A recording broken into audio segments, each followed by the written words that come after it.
Hari ini saya ingin berbagi satu kebenaran tentang pendamaian, saudaraku.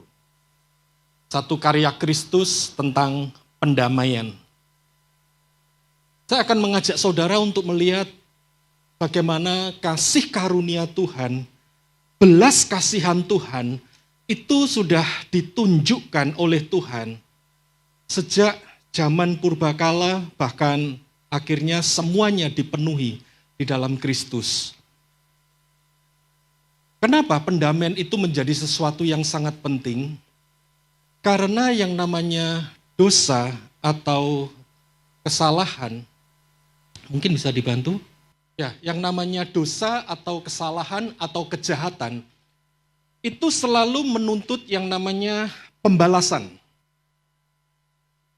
Makanya kalau di sini ada orang yang merasa disakiti atau ada orang yang merasa melakukan sebuah kesalahan, selalu dia merasa punya hak untuk melakukan pembalasan.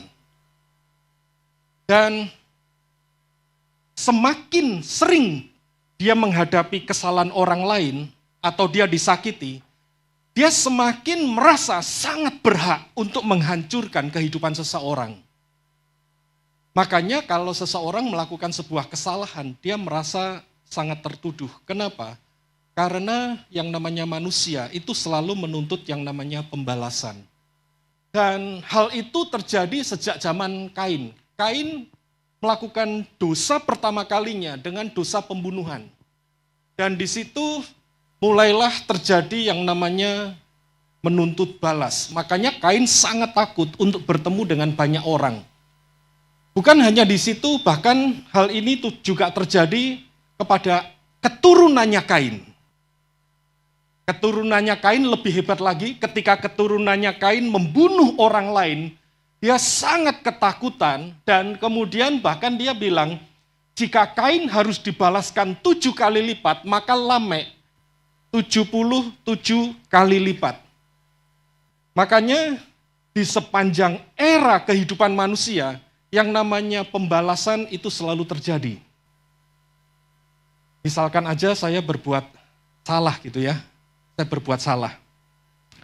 Saya berbuat salah sama seseorang, maka orang itu akan merasa bahwa dia punya hak untuk menuntut balas. Semakin sering saya berbuat salah, maka dia akan semakin merasa sangat berhak, aku akan balas kamu. Makanya yang namanya pembalasan itu akan jauh lebih hebat, jauh lebih kejam daripada perbuatan yang dilakukan oleh orang yang bersalah. Misalkan ya, sekali lagi saya melukai. Kira-kira merasa berhak enggak untuk menghancurkan hidup saya? Penuntutan balas itu bahkan sampai kepada aku pingin orang itu mati. Sepanjang sejarah hal itu terjadi, saudaraku. Yang namanya pembalasan. Makanya unik sekali ketika Yesus mengajarkan tentang pengampunan, Petrus bertanya kan tentang pengampunan. Petrus diajak mengampuni berapa kali? 70 kali 7 kali. Saya pertama kali penasaran, kenapa Yesus secara khusus mengeluarkan angka 70 kali 7 kali. Tapi saya sangat kaget ketika ternyata sejak zaman purbakala di kitab Kejadian, yang namanya pembalasan itu ternyata juga 77 kali lipat. Makanya kalau saudara suka nonton film, salah satu tema film yang berseri khususnya, seringkali seputar apa? Pembalasan, betul ya? Ya. Dan kita akan sangat setuju yang namanya musuh itu layak apa? Dihancurkan sampai musnah. Jadi pembalasannya jauh lebih kejam. Dan kita, yes, betul ini, ya kan? Ya, ini betul ini harus dihancurkan sampai musnah. Mungkin kesalahan musuhnya kecil, tapi pembalasannya dibikin jauh lebih hebat, saudaraku. Ya, sampai musuhnya betul-betul lenyap, seperti itu. Nah, pembalasan terjadi sangat berlipat-lipat. Makanya menarik sekali Yesus mengajarkan pengampunan ternyata juga harus berlipat-lipat, saudaraku. Karena untuk mengcover yang namanya pembalasan yang berlipat-lipat. Dan pembalasan tentunya akan kenapa terjadi karena ada sisi yang namanya keadilan. Keadilan setiap dosa itu akan memiliki tuntutan uang tebusan atau uang pendamaian. Biasanya paling gampang kalau salah begitu kan ya.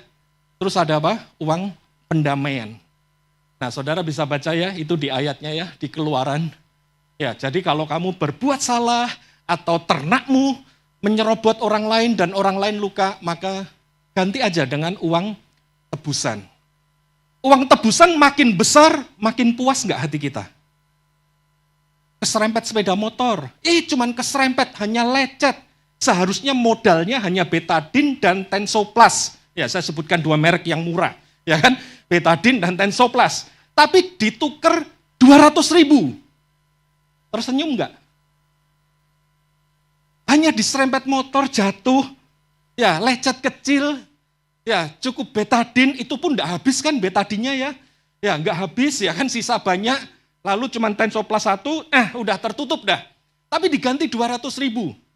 Belum puas, diganti 500.000.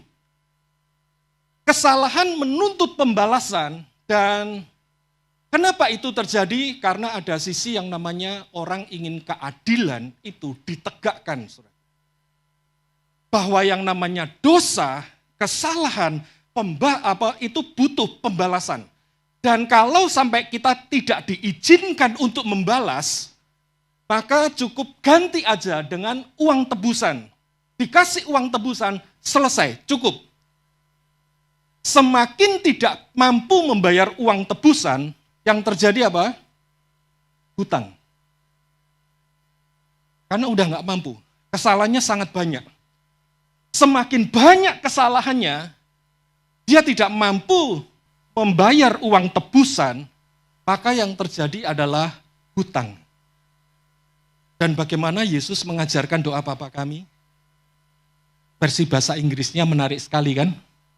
And forgive us our debts, as we forgive our debtors. Bahasa Indonesia menerjemahkan, ampuni kesalahan kami, seperti kami mengampuni kesalahan orang lain.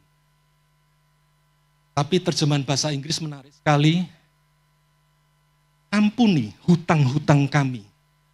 Jadi sebenarnya ketika saya berbuat salah sama seseorang, ada tuntutan hutang. Saya berbuat salah semakin banyak, maka hutang saya itu semakin banyak. Makanya ada yang namanya orang berhutang budi. Ya, tuntutan hutangnya semakin banyak, semakin besar, dia akan semakin malu untuk menghadapi orang yang di mana dia berhutang. Dan ternyata yang namanya kesalahan atau perbuatan jahat atau dosa, itu berarti kita menaruh hutang. Kita punya hutang sama orang lain, saudaraku. Semakin besar hutang yang kita punya, kita merasa semakin dituntut. Halo, betul nggak? Ada di sini yang bertikai? Semoga tidak ada ya. Betul ya? Bisa merasakan itu ya? Ya, semakin saya berbuat salah, ya misalkan dengan Randy, semakin saya berbuat salah, Randy akan tidak terima dan dia akan berpikir yang namanya pembalasan. Kalau saya ditengahin supaya Randy tidak melakukan pembalasan, maka saya harus mengganti dengan uang tebusan. Semakin besar kesalahan saya, maka uang tebusannya itu semakin besar. Semakin besar kesalahan saya, semakin besar uang tebusannya. Supaya apa? Keadilan ditegakkan dan perdamaian terjadi. Makanya menarik sekali, kenapa? Sejak zaman dahulu ada korban. Inti daripada korban itu supaya terjadi pendamaian. Supaya terjadi pendamaian dosa-dosa antara manusia kepada Tuhan dan sesama manusia. Kalau sesama manusia terjadi dosa satu dengan yang lain, maka pendamaiannya adalah dicurahkan darah itu. Sebagai upaya, oke, clear. Saya dengan Randy sudah damai. Maka pendamaian itu perlu diberikan, saudaraku. Kalau pendamaian tidak diberikan, jangan heran kalau kita akan penuh kebencian dan kita akan saling menuntut satu dengan yang lain dan kita ingin membalas satu dengan yang lain. Bukan hanya membalas, bahkan kita ingin menghancurkan satu dengan yang lain. Kita akan merasa puas jika musuh kita itu hancur. Bukan cuma sekedar dibalas, bukan, hancur. Kalau perlu, musnah. Hanya gara-gara uang kita dicuri 1 juta saja, maka kita kadang tidak segan untuk melepaskan kutukan. Semoga dia apa? Bangkrut. Pembalasan akan lebih kejam. Betul ya? Gak ada ya pembalasan lebih ringan. Ada peribahasa begitu? Ya. Berbuat salah padaku, pembalasanku akan lebih ringan. Ya. Kalau kamu mencuri uang 1 juta di aku, ya semoga kamu dibalas. Kamu kehilangan 100.000. Gak ada kan ya? Kalau kamu mencuri 1 juta, moga-moga kamu bangkrut. Padahal kalau bangkrut berarti lebih hebat enggak daripada 1 juta? Lebih hebat. Tuntutan pembalasan itu lebih hebat, saudaraku. Dan menariknya adalah, apa isi tabut itu? Isi tabut itu ada 3 barang. Isi tabut itu, saudara bisa lihat di Alkitab ya, nanti saya akan tunjukkan ayat-ayatnya, kalau saudara ingin belajar lebih jauh. Yang pertama adalah mana, buli-buli berisi mana. Yang kedua adalah tongkat Harun yang bertunas. Dan yang ketiga adalah 2 loh hukum. Apa maksudnya? Tabut ini berisi perjumpaan antara pemeliharaan Tuhan berjumpa dengan pemberontakan Israel. Saudaraku. Tabut ini berisi itu. Apa maksudnya mana? Saudara bisa baca itu di Keluaran 16. Bangsa Israel suatu kali sangat bersungut-sungut. Dan bersungut-sungutnya, keterlaluan. Saudaraku. Dia bersungut-sungut begini. Tuhan, kenapa kamu bawa kami di padang gurun untuk kami mati? Lebih baik kami di Mesir, kami jadi budak, kami mati, tapi di depan kami ada ayam goreng. Baca aja, itu di Keluaran 16. Jadi lebih baik kami mati jadi budak di Mesir, tapi kami berlimpah dengan makanan. Daripada kami dibebaskan, kami di padang gurun, gak jelas mau makan apa Tuhan. Wah, itu persungutan terjadi, saudaraku. Berapa sering kita bersungut-sungut sama Tuhan. Kita melakukan ketidaksetiaan kita kepada Tuhan karena nafsu rakus dan ketidakpercayaan kita pada Tuhan ketika kelihatannya Tuhan tidak memelihara, saudaraku. Makanya di kitab Keluaran Tuhan bilang, ambil itu mana sebagai tanda kepada keturunanmu bahwa apa? Tuhan itu memelihara selama 40 tahun, mereka tidak bekerja, mereka hanya berputar-putar, tetapi mereka makan kenyang 40 tahun. Makanya itu salah satu isu yang dibawa ketika bangsa Israel ketemu dengan Tuhan Yesus. Tuhan Yesus bilang, akulah roti yang hidup. Kenapa? Karena mereka kepingin mana seperti yang didapatkan walaupun tidak kerja, mereka dipelihara 40 tahun. Tapi sebelum Tuhan menunjukkan kasih setianya, mereka sangat bersungut-sungut, mereka penuh dengan kerakusan, dan mereka tidak percaya akan pemeliharaan Tuhan. Makanya, sungut-sungut itu berupa mana? Tuhan bilang, ambil roti itu, dan taruh itu di dalam tabut. Untuk apa? Untuk menjadi peringatan untuk keturunanmu. Berikutnya yang kedua apa? Yang kedua adalah 2 loh hukum. 2 loh hukum adalah pemberontakan bangsa Israel. Bagaimana mereka membuat lembu emas, anak lembu emas. Ya. Ketika mereka keluar dari Mesir, sebetulnya Tuhan sudah kasih 2 loh hukum. 2 loh hukum itu sebetulnya adalah 2 loh perjanjian. Tetapi ketika Musa turun, terjadilah pemberontakan Israel. Mereka menyembah berhala, mereka membangun anak lembu emas. Dan kemudian Musa hancurkan dua loh batu itu, dan kemudian Musa disuruh naik untuk menuliskan lagi dua loh hukum atau dua loh perjanjian. Setelah dituliskan, ternyata yang Tuhan mau langsung dimasukkan ke dalam peti. Sebagai lambang apa? Bangsa Israel memberontak, tetapi Tuhan menunjukkan kasih setia terhadap perjanjian. Tuhan tetap setia dengan perjanjiannya dan dia masukkan itu di peti itu. Tetapi bagi Israel, mereka memberontak dan mereka tidak menginginkan dua hukum itu. Dan yang ketiga apa? Yang ketiga adalah tongkat Harun. Tongkat Harun ini terjadilah pemberontakan Korah, Datan, dan Abiram.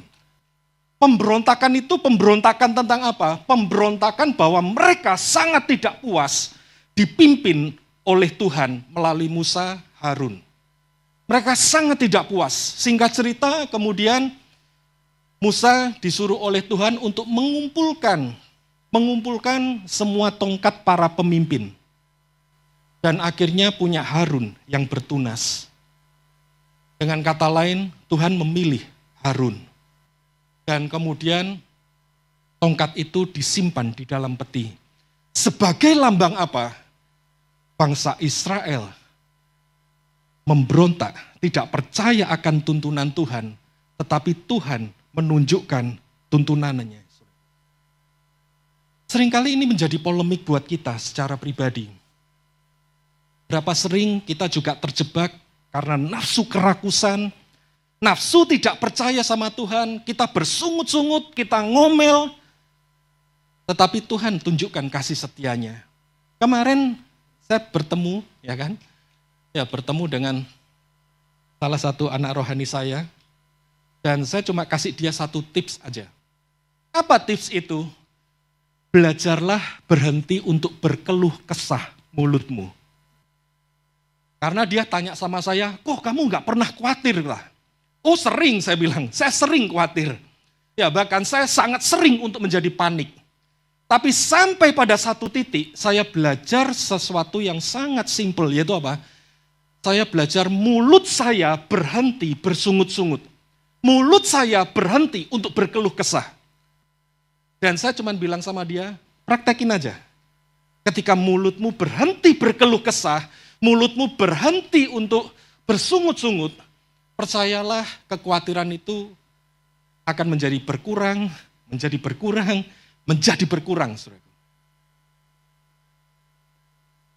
Mereka bersungut-sungut, mereka tidak percaya karena kerakusan, tapi Tuhan tunjukkan kepercayaan itu.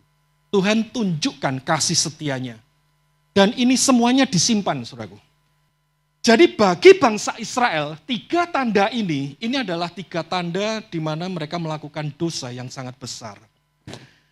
Tetapi juga ada 3 tanda bagaimana Tuhan menunjukkan pemeliharaan dan tuntunannya, saudaraku. Dan yang menarik ternyata peti ini ditutup dengan, namanya apa? Tutupnya kalau bahasa Inggris adalah mercy seat. Tahta belas kasihan. Kalau bahasa Indonesianya adalah tutup pendamaian, saudara. Jadi semua kejahatan yang dilakukan, semua ketidakpercayaan yang dilakukan, semua pemberontakan yang dilakukan oleh Tuhan ditutup dengan mercy seat. Tahta belas kasihan. Tahta yang penuh dengan kasih karunia. Tahta yang penuh dengan pengampunan. Dan disinilah, di mercy seat inilah Tuhan menyatakan hadiratnya, saudaraku. Kalau Tuhan bertemu dengan bangsa Israel. Jadi Tuhan sejak dari awal ingin menunjukkan apapun dosamu, apapun kesalahanmu, apapun kejahatanmu, bawa itu untuk menghadap di tahta belas kasihan. Dan di situ, di tahta belas kasihan itulah para imam, dia harus mencurahkan darah sebagai apa? Pendamaian. Di mercy seat itu. ditutup pendamaian itu. Para imam harus mencurahkan darah sebagai bentuk pendamaian.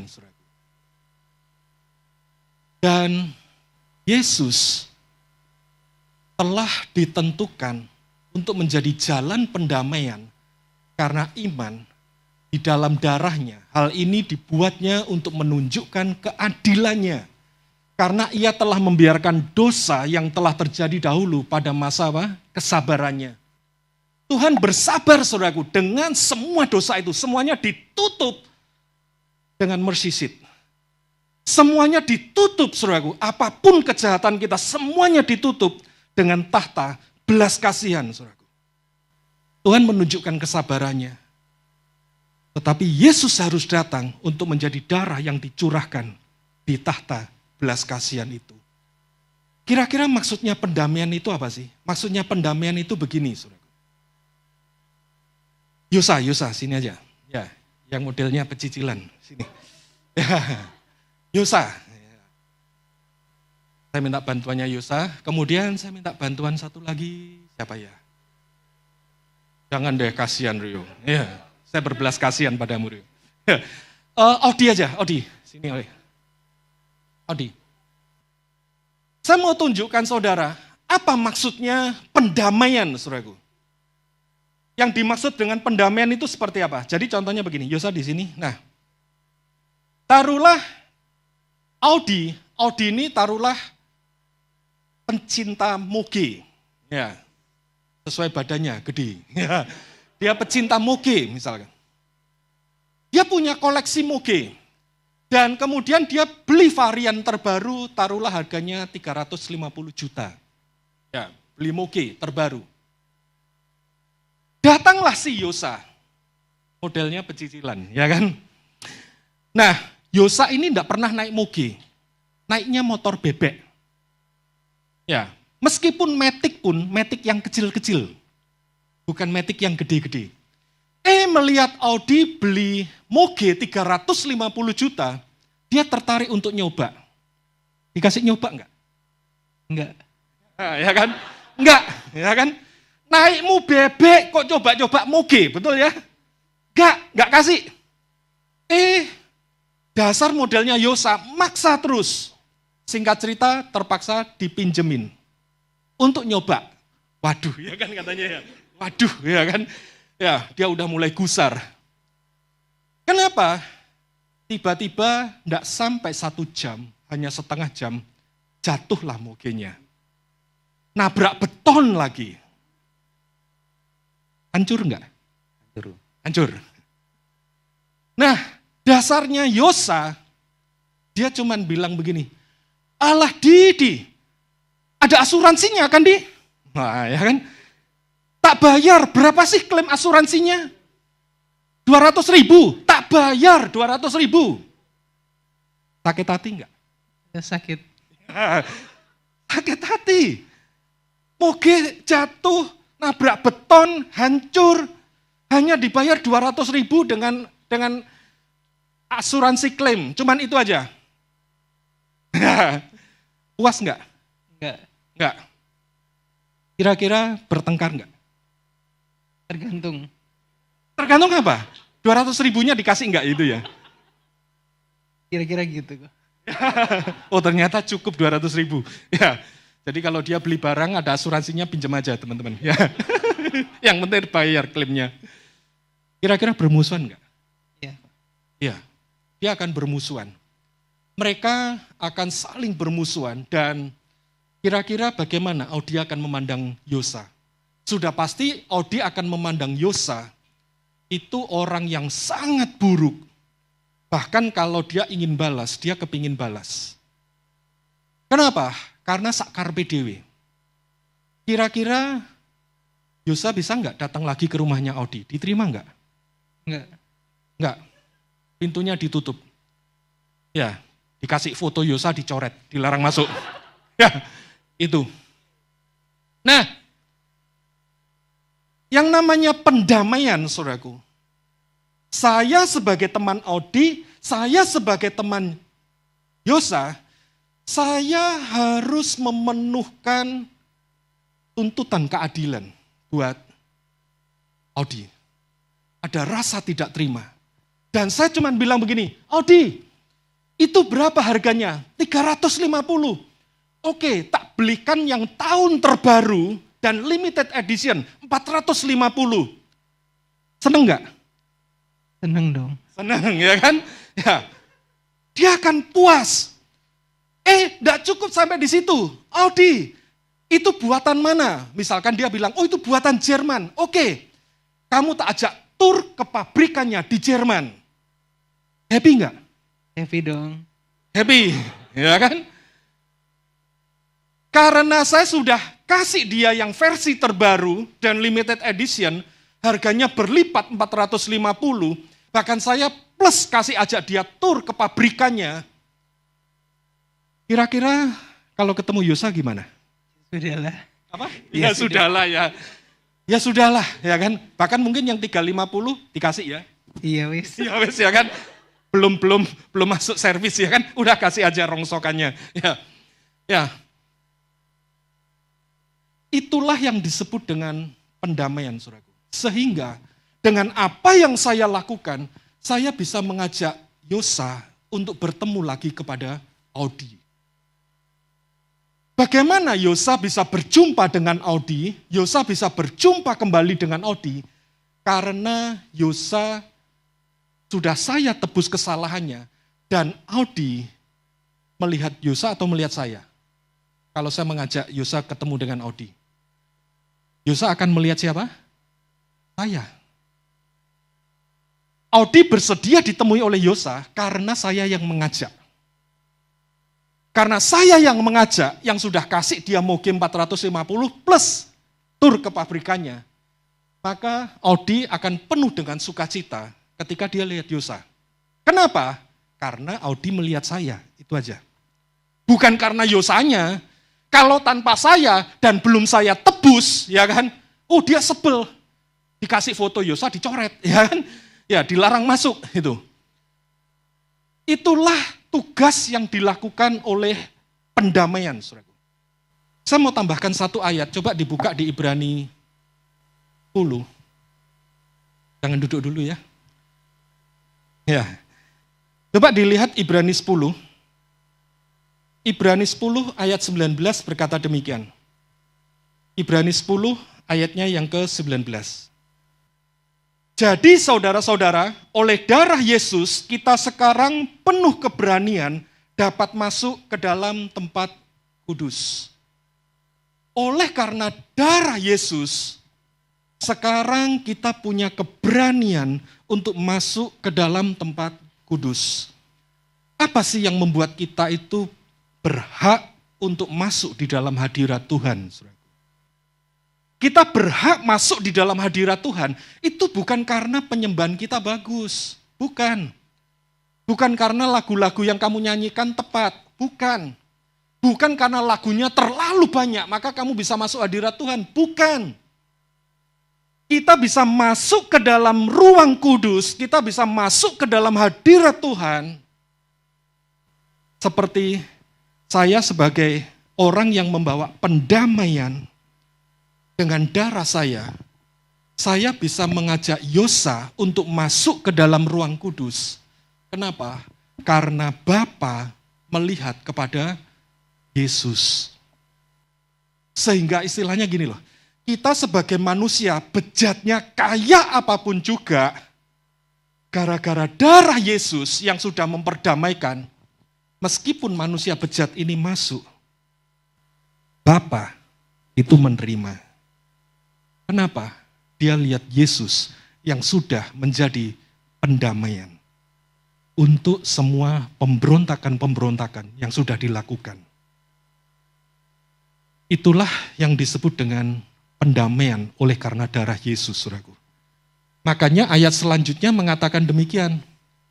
Coba dibantu slide berikutnya. Ayat selanjutnya bilang begini. Dengan Yesus mati di atas kayu salib, bahkan dikatakan ayat 14, menghapuskan surat hutang. Jadi Yosa bukan hanya menghancurkan mogenya Audi, berapapun surat hutang yang dibawa oleh Yosa, saya bayar semuanya. Oh ternyata hutangnya dia ada 300 juta, saya bayar semuanya. Saya memperdamaikan kedua belah pihak. Itu yang dilakukan oleh korban Kristus, saudaraku. Makanya karena Yesus mati, kita diperdamaikan. Kita boleh masuk ke dalam hadirat Tuhan. Makanya sebetulnya kita semua bisa masuk ke hadirat Tuhan itu dimanapun dan kapanpun, saudaraku. Asalkan apa? Kita belajar percaya, Yesus karena darahmu, aku mau berjumpa dengan Bapa. Maka kita dilayakkan untuk masuk ke dalam ruang kudus, saudaraku. Oke, thank you. Kenapa hal itu harus terjadi? Karena ada tuntutan, saudaraku. Ada dakwaan. Makanya Alkitab mengatakan dengan kematiannya Yesus di atas kayu salib, dia juga melucuti semua pemerintah, penguasa dan menjadikan mereka tontonan umum. Jadi dia sudah melucuti iblis yang mendakwa, yang menuntut semua dosa-dosa kita. Karena seharusnya karena dosa-dosa kita di hadapan Tuhan, iblis menuntut kita harus mati, saudaraku. Kita nggak punya hak untuk itu. Karena upah dosa adalah apa? Maut. Jadi iblis mendakwa kita semua, kamu nggak boleh ketemu Tuhan. Makanya kalau saudara berusaha ketemu Tuhan, dan kau seperti didakwa, engkau tidak layak, engkau tidak layak, engkau tidak layak, engkau brengsek, engkau jelek, sadarilah engkau butuh darah Yesus untuk masuk ke hadiratnya. Karena darah Yesus yang melucuti semua tuntutan iblis. Berarti kita harus sadar, Tuhan ampuni aku, basuh aku di dalam darah-Mu Tuhan. Oleh karena darah Yesus aku mau masuk dalam hadirat Tuhan. Terus, apa yang dilakukan dengan pendamaian? Saya minta waktu tambahan dikit ya, saya usahakan cepat. Kolose 1 ayat 19-20 dikatakan begini, Yesus memperdamaikan segala sesuatu dengan dirinya, baik yang ada di bumi maupun yang ada di surga, semuanya sudah diperdamaikan. Makanya di dalam Yesus, saudaraku, engkau berdamai dengan semua hal yang ada di dalam kehidupanmu. Engkau berdamai dengan sekolahmu, engkau berdamai dengan kuliahmu, engkau berdamai dengan semua pekerjaanmu. Makanya kenapa di dalam Yesus kita akan mendapatkan semua berkat, kita akan mendapatkan semua keberhasilan, karena sebenarnya di dalam Yesus, Yesus sudah memperdamaikan semuanya. Kalau engkau jadi pengusaha, jadilah pengusaha yang baik. Kenapa? Karena dunia usaha sudah diperdamaikan oleh Kristus. Kalau engkau berada di bidang kesehatan, bekerjalah dengan baik di bidang kesehatan, apapun jenis penyakitnya. Kenapa? Karena Tuhan sudah memperdamaikan semuanya. Kemarin saya bertemu dengan seorang teman, menarik sekali dia bilang bahwa ternyata selama pandemi COVID, dia baru tahu. Ya ini saya tidak tahu secara ilmiahnya ya, tetapi terbukti. Terbukti menurut kesaksiannya dia, semua orang di sekitarnya yang diberi makan biji mahoni itu dari positif menjadi negatif terhadap COVID. Yang diberi makan biji mahoni. Ya. Jadi sebenarnya kalau memang hal itu benar terjadi, kita bisa tahu bahwa sebenarnya apapun penyakitnya, sebetulnya Tuhan sudah mengasih jalan keluarnya, saudaraku.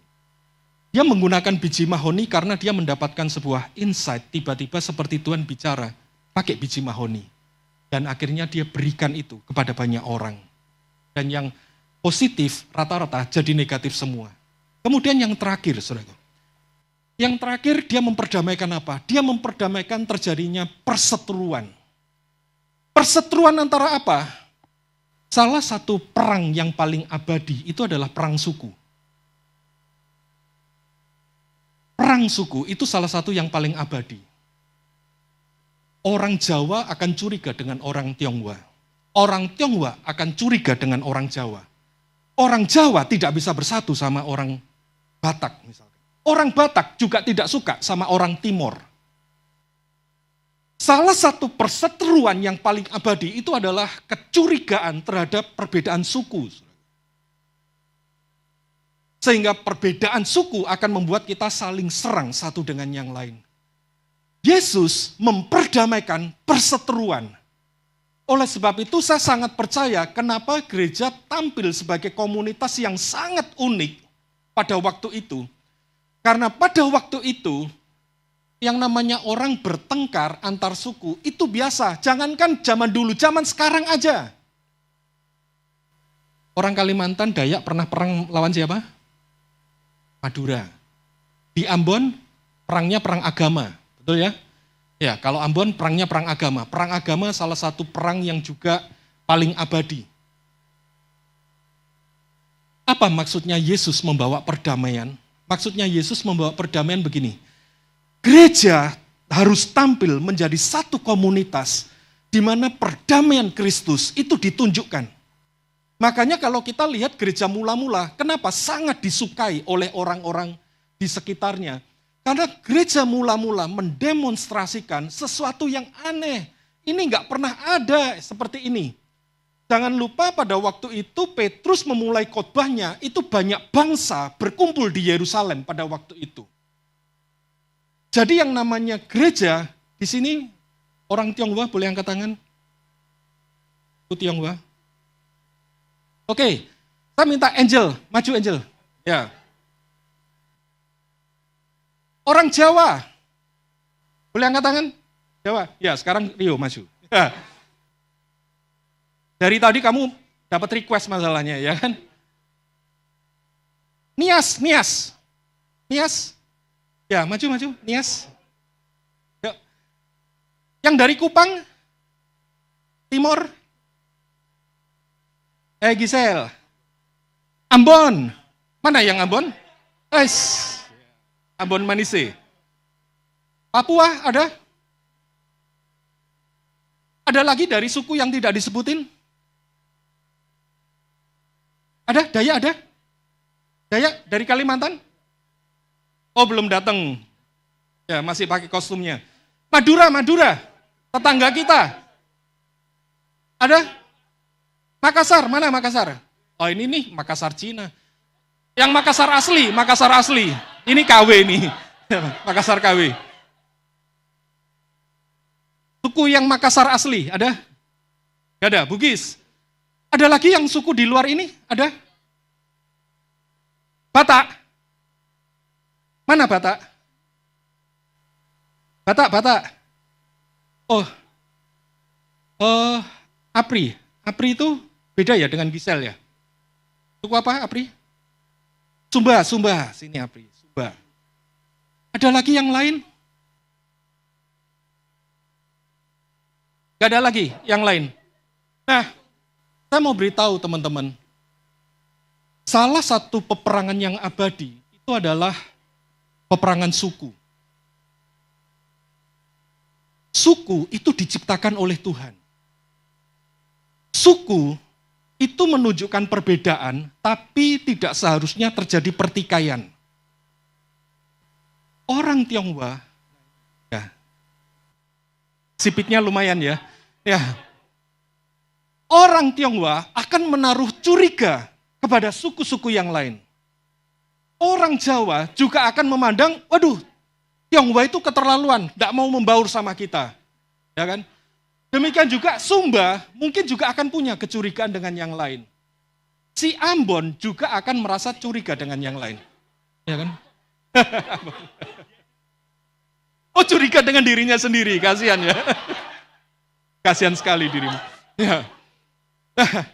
Dia akan curiga, saudaraku. Ya, demikian juga Nias ya. Nias, kalau Gisel, kamu apa? Alor. Daerah NTT ini saya baru tahu, saudaraku. NTT ini lebih ekstrim. Makanya peperangannya banyak terjadi. Beda kecamatan ya, kalau nggak salah ya. Beda pulau, beda suku ya. Bahkan kalau nggak salah sempat diceritain, ya, apa? Beda kecamatan, ya beda bahasa berarti beda suku kan ya. Ya. Jadi hanya beda itu aja udah beda, saudaraku. Sehingga akhirnya sering terjadi pertikaian ya, betul ya? Ya, terjadi pertikaian, saudaraku. Nah, apa maksudnya gereja? Seperti yang tadi di Efesus dikatakan, engkau dulu yang jauh, sekarang sudah menjadi dekat. Makanya kamu bukan lagi orang asing dan pendatang, melainkan apa? Kawan sewarga dari orang-orang kudus dan anggota keluarga Allah. Pendamaian yang dilakukan oleh Kristus, yang seharusnya orang Jawa bertikai dengan orang Sumba, Sumba bertikai dengan Batak ya, dengan Batak. Batak bertikai dengan Alor, ya Alor bertikai dengan Tionghoa, Tionghoa dengan Nias, Nias dengan Ambon. Tetapi di dalam Kristus akhirnya mereka bisa bergandengan tangan. Gak apa-apa ya, gandengan sebentar ya. Ya. Nah, perdamaian di dalam Kristus itu membuat yang jauh menjadi dekat. Yang dulu berseteru, sekarang menjadi kawan sewarga. Sekarang menjadi anggota keluarga. Dan masih plus Alkitab pernah menyatakan, siapa yang di sini owner bisnis? Ada yang owner bisnis? Andi ya. Andi owner bisnis, silahkan Andi. Siapa yang karyawan? Yosa lagi, Kiong ya. Kiong dan Andi. Alkitab juga mengatakan, saudaraku, di dalam Kristus, sekarang tidak ada lagi siapa Tuhan, siapa hamba. Saudaraku. Tidak ada lagi. Salah satu pertikaian yang juga terjadi, itu adalah pertikaian antara karyawan dan owner bisnis. Owner bisnis akan punya kecenderungan memandang rendah karyawan. Betul ya? Oh, lebih pendek. Tidak, saya cuma bicara punya kecenderungan, tetapi Andi tidak, puji Tuhan. Ya. Demikian juga karyawan akan mudah sekali menaruh curiga terhadap. Tetapi yang namanya gereja membuat mereka harus bisa duduk bersama-sama tanpa menaruh kecurigaan. Inilah yang dikatakan Tuhan bukan hanya memperdamaikan kita dengan Tuhan, tetapi dengan semuanya dan menghilangkan perseteruan di antara kita semua. Mari kita berdoa. Sama apa? Kita berdoakan ya. Mari. Terima kasih Tuhan.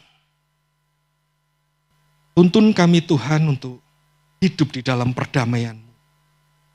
Terima kasih untuk karya-Mu, dan biarlah kami Kau pakai menjadi alat-Mu untuk menyatakan perdamaian bagi semua orang yang ada di sekitar kami.